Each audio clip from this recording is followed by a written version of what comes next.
All aboard, it's Jang here with the Playmobil Pandas in Bamboo Forest set. Comes with 2 adult pandas, obviously a good amount of terrain and habitat, 1 human figure, some accessories, and a motorcycle for that human to travel out to this habitat.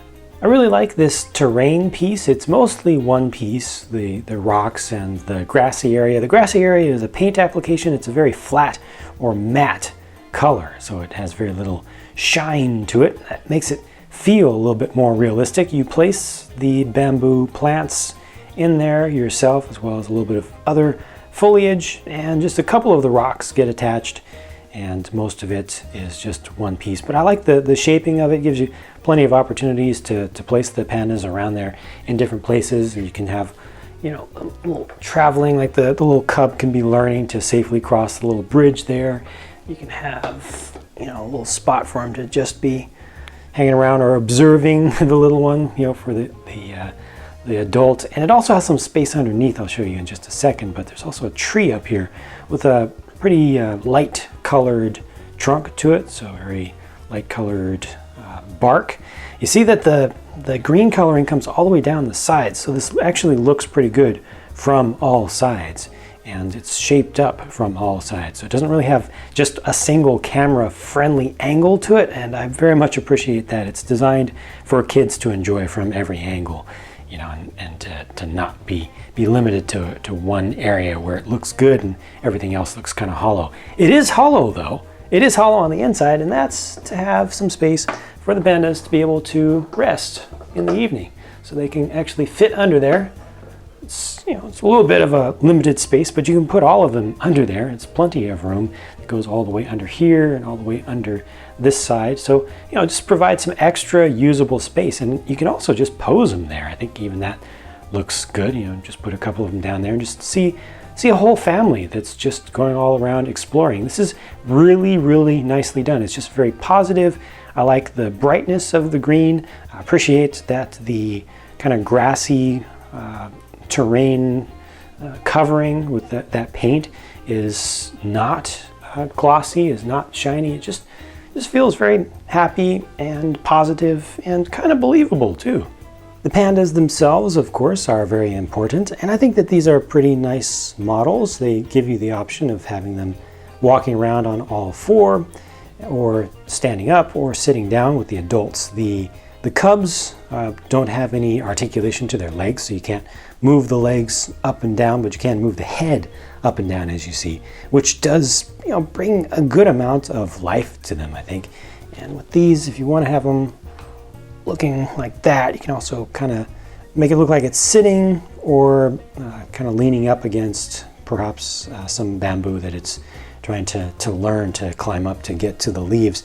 The front legs on the adults also have space in them where you can attach them to some standard bar-sized elements, including some foliage pieces, as well as 1 branch of the tree. You can actually get them to hold on to. It's limited, but it is useful. You know, it only works from mostly one small range of angles, but it's much better to be able to grab onto something than to not, and I think that makes it a lot easier to pose them in the trees or actually climbing up some bamboo stalks. The person in this set, I'm assuming, works for a wildlife preserve or refuge of some sort, given the logos on the motorcycle. The motorcycle is really nice, dirt bike. It's really set up for, you know, cruising around. It's got the 2 large hard saddle bags on it, and those are actually removable. You can remove each one independently if you want to. You could just use this as just a regular bike just by itself. You could even use it as a racing bike if you want to.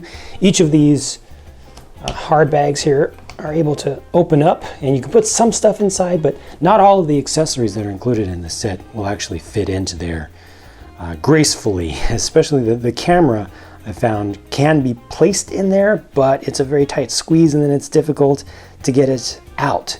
That's what the bike looks like on the other side, and the back of the human figure, which is, you know, not printed or anything, but underneath there, oopsie, didn't mean to take off the hair as well. There we go. Just wanted to show you what the hairstyle was underneath that helmet. Of course, on the helmet you can bring the visor down if you want to. So if you pose them up actually on the bike, then you'll just want to flip that down. Lastly, here are the other accessories included. It's just a handbag, which can also be opened up, but this can hold even less inside of it. You know, it is hollow on the inside, but very few things will actually fit in there. That's the camera, which is a nice design, but a little bit tough to fit into things, so you want to just have it around his neck. Binoculars, and this is a large handheld GPS unit, so it's showing the path that he has traveled. So yeah, I think this set is successful. Sets a very nice scene, has a good number of animals that I think interact very well with the environment, and the one figure I think is appropriate. It's nice that they included a bike as well, so you get a little bit extra play value there, and it also makes sense to, you know, to have your animals a long distance away, so humans actually have to travel quite a ways to get there, and they give you the means to accomplish that. Let me know what you think about this set. Share your thoughts in a comment, and I'll talk to you again very soon. Thanks for watching.